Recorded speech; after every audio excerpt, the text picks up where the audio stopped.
Hey guys, কি অবস্থা সবার? আই হোপ সকলে ভালো আছেন এবং সুস্থ আছেন। তো গাইস, সরস্বতী পূজা উপলক্ষে একটু পোস্টার এডিটিং নিয়ে আপনাদের সামনে হাজির হয়েছি। তো এখানে একটি পোস্টার ডিজাইন নিয়ে কথা বললে অবশ্যই আমার ভুল হবে। এখানে আপনারা পেয়ে যাবেন দুটি পোস্টার ডিজাইনের সম্পূর্ণ ফ্রি দুটি PLP ফাইল। অর্থাৎ এখানে সরস্বতী পূজা উপলক্ষে আপনারা রাজনৈতিক দলের পক্ষ থেকে শুভেচ্ছা জানাতে পারেন, তাছাড়া আপনারা ব্যক্তিগতভাবেও শুভেচ্ছা জানিয়ে পোস্টার এডিটিং করে নিতে পারেন। তো গাইস, সম্পূর্ণ পোস্টার ডিজাইনটি আপনি আপনার হাতের মোবাইল ফোন দিয়েই করে নিতে পারবেন। তো ইজি একটা প্রসেস। আপনারা অবশ্যই ভিডিওটি লাস্ট পর্যন্ত দেখবেন, কারণ ভিডিওটিতে একটি 6 ডিজিটের পাসওয়ার্ড ব্যবহার করা হয়েছে। যখন আপনি PLP দুটি ডাউনলোড করতে যাবেন তখন এই পাসওয়ার্ডের অবশ্যই প্রয়োজন পড়বে। তো গাইস, পোস্টার ডিজাইন কিংবা PLP ফাইলে কোনো রকম প্রবলেম ফেস করলে আপনারা এই ভিডিওর কমেন্টে অবশ্যই জানিয়ে যাবেন। তাছাড়া ডিসক্রিপশনে আপনারা আমার ফেসবুক পেজের লিংক পেয়ে যাবেন, সেখানে অবশ্যই নক দিবেন। তো গাইস, কথা না বলে চলুন ভিডিওটি শুরু করি।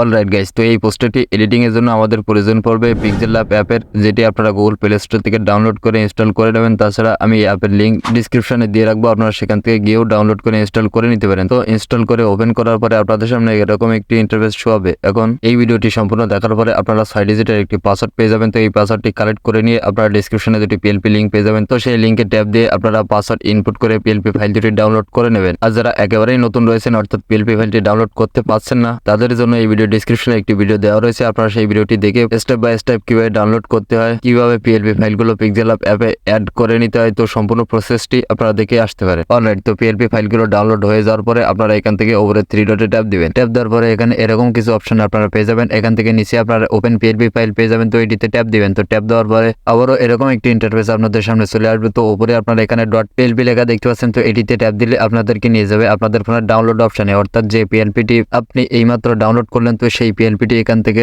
খুঁজে নেবেন। তো আমি এখানে স্ক্রল করে নিচে চলে যাব। নিচে যাওয়ার পরে এখানে এই PLPটি পেয়ে গেছি। তো এই PLPটির উপর আমি ট্যাপ দিব। তো ট্যাপ দেওয়ার পরে এরকম একটি ইন্টারফেস আমার সামনে শো হবে। তো এখান থেকে ওপেন এন্ড অ্যাড ট্যাপ দিবেন। তো এটিতে ট্যাপ দিলে ফাইনালি আমার এখানে PLPটি অ্যাড হয়ে যাবে। এখন এখান থেকে ব্যাক বাটনে ট্যাপ দিলে ফাইনালি এখানে পোস্টারটি ওপেন হয়ে যাবে। এখন আমাদেরকে যেটি করতে হবে, এই পোস্টারটি আমাদেরকে কাস্টমাইজ করে নিতে হবে, অর্থাৎ যে যার ছবি এখানে অ্যাড করে নেবেন এবং নামগুলো এখানে অ্যাড করে নেবেন। তাছাড়া বাকি কাজটি এখানে সম্পূর্ণ করা রয়েছে। শুধুমাত্র আপনি আপনার ছবি এবং নাম অ্যাড করে এই পোস্টারটি খুব সহজেই ক্রিয়েট করে নিতে পারবেন। তো অ্যাট ফার্স্ট এখান থেকে পিকচারটি অ্যাড করার জন্য এখানে যে পিকচারটি রয়েছে, তো এই পিকচারটি ডিলিট করে দেবেন। তো পিকচারের উপর ট্যাপ দিয়ে উপরে ডিলিট আইকন দেখতে পাচ্ছেন। তো এটিতে ট্যাপ দিয়ে ওকেতে ট্যাপ দিলে এখান থেকে এই ফটোটি ডিলিট হয়ে যাবে। এখন আপনার ছবিটি অ্যাড করার জন্য আবারও প্লাস আইকনে ট্যাপ দিয়ে ফ্রম গ্যালারিতে ট্যাপ দিলে আপনার গ্যালারিটি এখানে ওপেন হয়ে যাবে। একটা কথা মনে রাখবেন, এই পিকচারটি অবশ্যই PNG আকারের হতে হবে। কিভাবে PNG আকারের ফটো তৈরি করে নেবেন সেই বিষয়ে একটি ভিডিও ডিসক্রিপশনে পেয়ে যাবেন, অবশ্যই সেখান থেকে ভিডিওটি দেখে আসবেন। তো এখানে আমি আমার গ্যালারি থেকে ব্যাকগ্রাউন্ড রিমুভ করে একটু ফটোর উপর ট্যাপ দিলে এরকম একটি অপশন পেয়ে যাবেন, অর্থাৎ এখান থেকে আপনি আপনার পিকচারটি যে কোনো পজিশনে ক্রপ করে নিয়ে অ্যাড করে নিতে পারেন। তো আমি এখান থেকে এই পজিশনে রেখে ওকেতে ট্যাপ দিচ্ছি। তো পিকচারটি অ্যাড হয়ে গেলে আপনারা এটি যে কোনো পজিশনে, অর্থাৎ পিকচারটি ছোট বড় করে নিয়ে আপনাদের মনের মতো করে এটি সেটআপ দিয়ে নেবেন। এখন এখান থেকে এই নামটি চেঞ্জ করার জন্য এই নামের উপর ডাবল ট্যাপ দিলে আপনাদের সামনে এডিট টেক্সটের অপশনটি চলে আসবে। তো এখান থেকে এই নামটি মুছে দিয়ে আপনি আপনার নামটি অ্যাড করে নেবেন। তো সেম প্রসেসেও আপনি যে রাজনৈতিক দলের সাথে সম্পৃক্ত আছেন, তো সেটিও এখানে অ্যাড করে নেবেন। এখন আপনারা যেটি করবেন সেটি হচ্ছে আপনারা আপনাদের উচ্চপদস্থ যে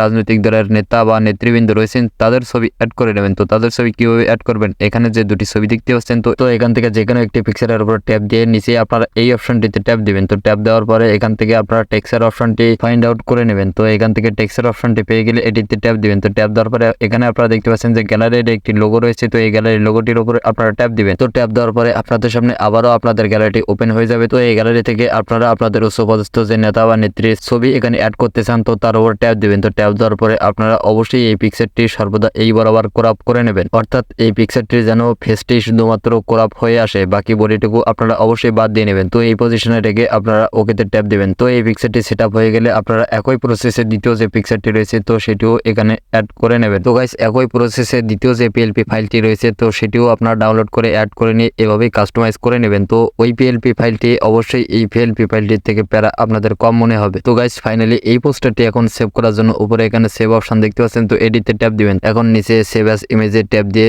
এখান থেকে আল্ট্রাটি সিলেক্ট করে নিয়ে সেভ টু গ্যালারিতে ট্যাপ দিলে ফাইনালি আপনার এই পিকচারটি সেভ হয়ে যাবে, অর্থাৎ এই পোস্টারটি আপনার কাস্টমাইজ কমপ্লিট। তো গাইস, আজকের এই ভিডিওটি এই পর্যন্ত। যদি এই ভিডিওটি আপনার ভালো লেগে থাকে অবশ্যই এই ভিডিওটিতে একটি লাইক দিবেন এবং চ্যানেলটি সাবস্ক্রাইব করে দিয়ে পাশে থাকা নোটিফিকেশন বেল বাটনটি অন করে দেবেন। তো গাইস, দেখা হবে পরের কোনো নতুন ভিডিওতে। ততক্ষণ সকলে সুস্থ থাকুন, ভালো থাকুন।